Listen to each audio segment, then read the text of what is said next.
Assalamualaikum dan salam sejahtera. Hari ini saya mau tunjuk macam mana saya mau tracking progres budak. Sebahagian lah ya, ada lagi tempat lain.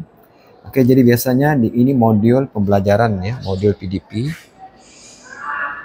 Modul PDP. Jadi di kulit nih saya lekat senarai nama.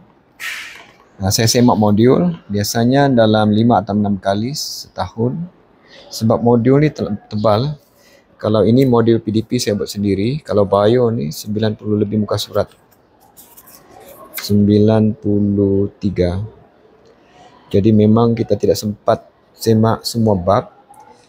Cuma kita pastikanlah dia berjawab sebab sebahagiannya dibincang di kelas. Jadi ini saya punya senarai semak. Apa yang saya mau semak ialah semak modul. Penglibatan. Kalau saya tanya budak, saya akan tanda tu. Ini awal tahun.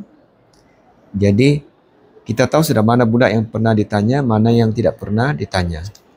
Okey, kalau sudah lama dia jadi begini nih. Ini yang tahun lepas punya. Semak modul, penglibatan. Ini markah PBD.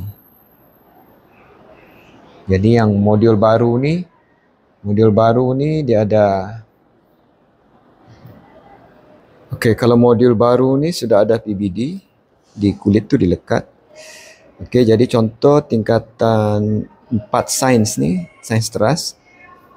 Dia orang ada 7 PBD.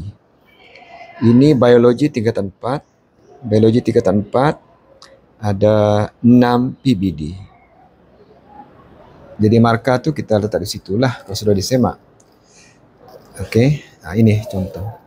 Ini diorang ni ada 1, 2, 3, ada 6 PBD. Jadi biasanya saya ambil yang bagus markah je lah. Kalau dia tidak hadir, tidak adalah. Okey, lepas tu, oleh kerana budak ramai, jadi saya ni jadi selambat menghafal nama budak. Jadi kita gambar tu budak-budak. Supaya cepat kita kenal. Okey. Sebab budak ni kita tidak boleh, kalau kita panggil kau dia rasa terkilan tau, so tidak dikenali. Memang ada tu kajian peringkat kebangsaan bagaimana mengenal budak ni sangat penting. Kalau tidak, budak akan rasa disisihkan. Satu lagi, untuk kita tracking dia orang ni. Kalau kita tidak tracking, kita akan cenderung menanya budak yang sama tu.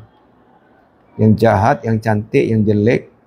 Itu je, nanti ada budak miss. Jadi kalau kita buat begini, kita tidak akan terlepas. Maknanya semua budak diambil kira. Everybody is count.